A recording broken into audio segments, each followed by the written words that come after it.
Ayam adalah hewan yang paling rentan terhadap stres.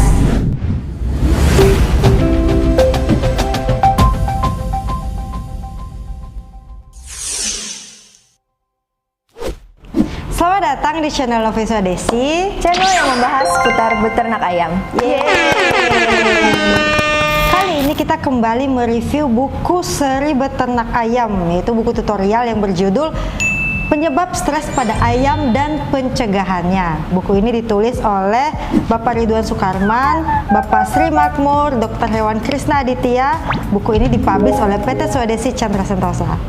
Oh iya, kami juga mau mengingatkan bahwa buku ini tidak diperjualbelikan, tapi kalian dapat mengaksesnya di link web di bawah sini. Jangan lupa diakses ya.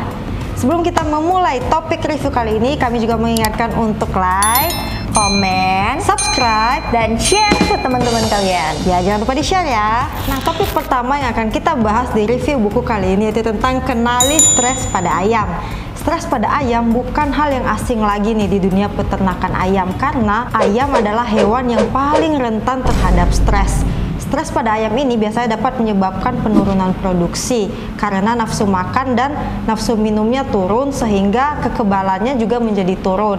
Tentunya hal ini tidak diinginkan dong oleh para peternak. Ayam stres umumnya mudah terserang penyakit. Gejala mula-mulanya yaitu terjadi penurunan nafsu makan, ayam jadi nggak lincah, lesu, dan bergerombol. Hal ini perlu ditangani.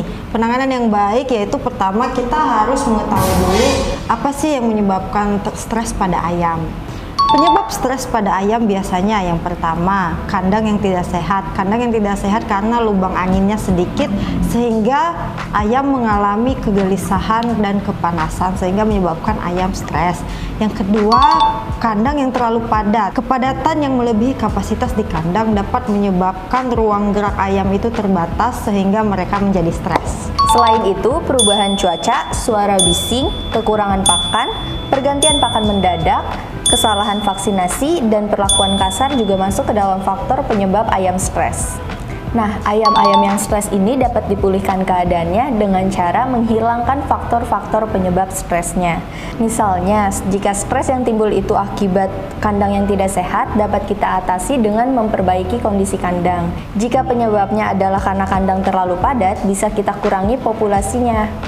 Nah, pemilihan lokasi kandang dan juga manajemen pemeliharaan ayamnya juga harus dilakukan secara cermat. Pemulihan stres pada ayam ini juga bisa dilakukan dengan pemberian vitamin dan juga elektrolit. Vitamin ini berfungsi sebagai meningkatkan kekebalan tubuh ayam, sedangkan elektrolit ini sebagai cairan pengganti, karena ayam dalam keadaan stres itu cenderung kekurangan cairan atau dehidrasi.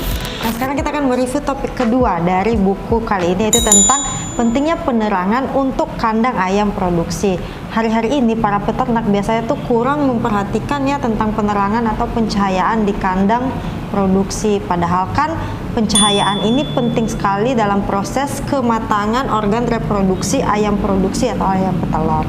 Pemasangan lampu pada kandang ayam produksi sangat penting nih keberadaannya, karena lampu menghasilkan cahaya yang dapat menggantikan cahaya matahari di malam hari. Ayam membutuhkan dua hormon yang harus dihasilkan oleh tubuhnya untuk bisa memproduksi sebuah telur. Yang pertama yaitu hormon FSH, Follicle Stimulating Hormone, yang berfungsi untuk mematangkan sel telur di dalam indung telur. Yang kedua, hormon LH yaitu Luteinizing Hormone, yang dapat menyegerakan sel telur bergerak menuju saluran telur. Kedua hormon ini pada ayam dihasilkan oleh bagian tubuh yaitu kelenjar hipofisis. Nah, kelenjar hipofisis ini akan bekerja melalui perintah kelenjar hipotalamus yang ada di pangkal otak. Kelenjar hipotalamus akan merangsang kelenjar hipofisis sehingga bekerja menghasilkan kedua hormon ini menggunakan bantuan cahaya. Nah, cahaya ini tidak harus dari sinar matahari, tapi cahaya lampu juga dapat membantu kerja dari kelenjar hipotalamus dan hipofisis. Nah, program pencahayaan pada kandang ayam petelur ini juga harus disesuaikan dengan umur ayam. Misalnya, pada masa starter atau di umur 0-6 minggu, kebutuhan cahaya itu sekitar 21-24 jam. Dengan intensitas cahayanya sekitar 20-40 lux. Di usia ini, kebutuhan cahaya masih hanya sebatas untuk penerangan saja. Selanjutnya, pada masa grower atau di umur 7-18 minggu, ayam ini hanya butuh sekitar 12 jam saja dengan intensitas cahaya 5-10 lux. Yang terakhir, pada masa layer atau pada umur 18-80 minggu ini merupakan masa-masa penting kebutuhan cahaya. Ayam petelur di usia ini membutuhkan cahaya maksimal 16 jam dengan intensitas cahaya sekitar 10-20 lux. Proses penambahan cahayanya juga dilakukan secara bertahap supaya ayam bisa beradaptasi dengan baik. Nah, apabila kita menerapkan program pencahayaan ini secara baik dan benar, maka produktivitas ayam akan jauh lebih baik.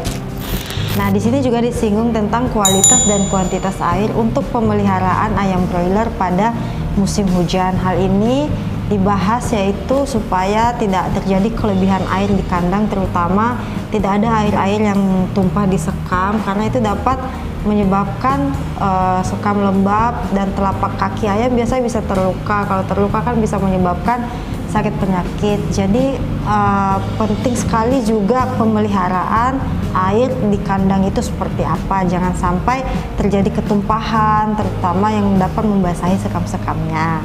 Pembersihan saluran air juga sangat penting di kandang ya, karena dapat membantu keberlangsungan hidup ayam. Pastikan pemasokan air itu tepat dan juga air yang masuk yaitu air bersih. Lakukan tes kualitas air yang dapat dikirim ke laboratorium. Sering membilas atau menguras saluran air minum, pembersihan dan desinfeksi tambahan selama istirahat di kandang. Jadi saluran air yang baik dan benar di perkandangan itu dapat membantu menjaga kesehatan ayam di kandang. Nah, pada kesempatan kali ini kami juga mau memperkenalkan nih salah satu produk unggulan dari PT Swadesi Chandra Sentosa, yaitu Pamizol PS. Pamizol PS merupakan antelmentik atau obat cacing yang berspektrum luas, aman dan efektif dan mengandung tetramisol serbuk larut air. Pamizol PS dapat membantu menghilangkan, mencegah dan membunuh cacing yang terdapat pada lambung, usus maupun paru dalam tahap larva maupun cacing dewasa yang menyerang hewan seperti unggas, sapi, kambing, domba, babi, kuda. Untuk mekanisme kerja dan dosis dari obat ini dapat dilihat langsung di buku ini. Jadi jangan lupa diakses ya di website di bawah ini. Demikian review buku yang dapat kami sampaikan. Terima kasih sudah menonton. Sampai jumpa di video berikutnya. Bye-bye.